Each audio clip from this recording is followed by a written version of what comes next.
ലൈവിൽ അങ്ങനെ ശ്വേതാമേനോൻ എത്തിയിരിക്കുകയാണ്. അപ്പൊ ശ്വേതാമേനോൻ വന്നു കഴിഞ്ഞിട്ട് അപ്പൊ എല്ലാവരും ശ്വേതാമേനോന്റെ കയ്യിൽ ഉമ്മയൊക്കെ കൊടുക്കുന്നുണ്ട്. അത് കഴിഞ്ഞിട്ട് രാജകുമാരിയാണെന്നൊക്കെ ബിഗ് ബോസ് പറയുകയുണ്ടായി. അലക്സാണ്ട്ര രാജകുമാരി എന്നുള്ള രീതിയിൽ കർക്കശക്കാരിയായിട്ടുള്ള ഒരു രാജകുമാരിയായിട്ടാണ് വന്നിരിക്കുന്നത്. ഒട്ടൻ പണി കിട്ടാൻ പോകുന്നത് ഹൗസ് കീപ്പിങ്ങിനാണെന്നാണ് തോന്നുന്നത്. കാരണം പുള്ളിക്കാരി വന്നിട്ട് ഒട്ടും വൃത്തിയില്ല എന്നുള്ളത് പ്രത്യേകം എടുത്തു പറയുവാണ്. വീടിന്റെ പുറത്തുള്ള കസേരയിൽ കുറച്ച് തുണിയൊക്കെ കിടക്കുന്നുണ്ടായിരുന്നു. അപ്പൊ ആരാണ് ഹൗസ് കീപ്പിംഗ് എന്നൊക്കെ പറഞ്ഞു.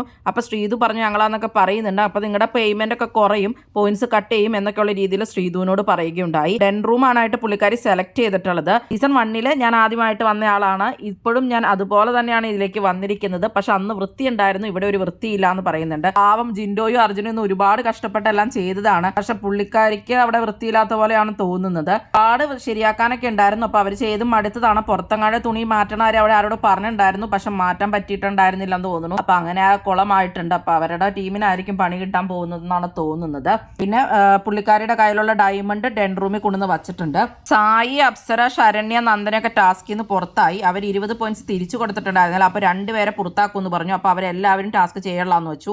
അവരത് കഴിഞ്ഞിട്ട് ഫുള്ള് അലമ്പുണ്ടാക്കി ബഹളം വെച്ചുകൊണ്ട് നടക്കുവാണ്. സാബുമോനും അത് കഴിഞ്ഞിട്ട് ശ്വേതാമേനോനും കാര്യങ്ങളൊക്കെ ഡിസ്കസ് ചെയ്യുന്നുണ്ട്. സാബു പറയുന്നുണ്ട് ജിൻഡോ അത്യാവശ്യമായിട്ട് ഒരു പണി കൊടുത്തു കഴിഞ്ഞാൽ അതെല്ലാം അടിപൊളിയായിട്ട് തന്നെ ചെയ്യും എന്നൊക്കെ പറയുന്നുണ്ട്. ശ്വേത പിന്നെ പറയുന്നുണ്ട് ജാസ്മിന്റെ ഹൈറ്റ് ഒക്കെ അടിപൊളിയാണ്, ജാസ്മിന് നല്ല ഇംപ്രസ് ആയി എന്ന് പറയുന്നുണ്ട്. അത് കഴിഞ്ഞിട്ട് റോബോട്ടായ ജാസ്മിനെ വിളിച്ചിട്ട് പറയുന്നുണ്ട് ജീൻസ് എന്ന് പറഞ്ഞ സിനിമയിലെ പാട്ട് പാടും എന്റർടൈൻമെന്റ് ചെയ്യുകയൊക്കെ വേണം വൈകിട്ടെന്നൊക്കെ പറഞ്ഞിട്ടുണ്ട്. ശ്വേതാമേനോനോട് സൗമൻ പറയുന്നുണ്ട് പവർ ടീം അനായി വേസ്റ്റ് ആണ്, അവർ പവർ വിട്ടുകൊടുക്കില്ല എന്ന് പറഞ്ഞിരിക്കണം. അവർ പുറത്തിറങ്ങിയിട്ട് ഒരു കാര്യങ്ങളും ചെയ്യുന്നില്ല. ഞാൻ അവരെ കുറെ കാര്യങ്ങൾ ചെയ്യിപ്പിക്കാൻ വേണ്ടി ശ്രമിച്ചു, പക്ഷെ അവരൊന്നും തന്നെ ചെയ്യുന്നില്ല. അതുകൊണ്ട് അവർക്കിട്ട് അടിക്കാൻ വേണ്ടിയിട്ട് ഡെൻ ടീമും അവരും കൂടെ തമ്മിലൊരു കോമ്പറ്റീഷൻ വയ്ക്കാനാണ് നല്ലത്. മറ്റേ ടീമിൽ ആരും തന്നെ നന്നായിട്ട് കോമ്പറ്റീഷന് ഉള്ളവരില്ല എന്ന് വെച്ചാൽ സിജോയ്ക്ക് കാര്യമായിട്ട് പറ്റില്ലാന്നും. പിന്നെ ജാസ്മിനും അവരുമാണ് ലിൻഡോയുടെ ടീമും പവർ ടീമും തമ്മിൽ ഇട്ട് കൊടുക്കുവാണെങ്കിൽ നല്ലതാണ്. ജയിച്ചാലും ജയിച്ചില്ലെങ്കിൽ കണ്ടന്റും കിട്ടും, നല്ലതായിരിക്കും. അപ്പൊ അങ്ങനെ ചെയ്യാം എന്നൊക്കെയായിട്ട് ശ്വേതാമേനോനോട് സാബുമോൻ പറഞ്ഞു കൊടുക്കുന്നുണ്ട്.